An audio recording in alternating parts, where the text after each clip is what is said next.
আগামী ডিসেম্বরের মধ্যেই জাতীয় নির্বাচন হওয়া উচিত বলে মনে করেন সেনাবাহিনী প্রধান জেনারেল ওয়াকারুজ্জামান। নির্বাচন প্রসঙ্গে তার অবস্থান আগের মতোই জানিয়ে তিনি বলেন, দেশের ভবিষ্যৎ পথ নির্ধারণের অধিকার একটি নির্বাচিত সরকারেরই রয়েছে।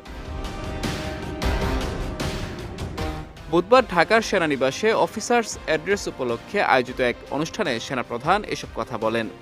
এতে ঢাকায় অবস্থানরত বিভিন্ন পর্যায়ের সেনা কর্মকর্তারা সরাসরি অংশ নেন এবং অনেক কর্মকর্তা ভার্চুয়ালি যুক্ত ছিলেন। অনুষ্ঠানে নির্বাচন ছাড়াও করিডোর, বন্দর, রাষ্ট্র সংস্কার সহ সমসাময়িক নানা বিষয় উঠে আসে। মিয়ানমারের রাখাইন রাজ্যে মানবিক করিডোর সংক্রান্ত আলোচনার বিষয়েও কথা বলেন জেনারেল ওয়াকারুজ্জামান। তিনি বলেন, রাখাইন রাজ্যে মানবিক করিডোর বিষয়ে সিদ্ধান্ত একটি নির্বাচিত সরকার থেকেই আসতে হবে এবং তা বৈধ প্রক্রিয়া অনুসরণ করেই হতে হবে।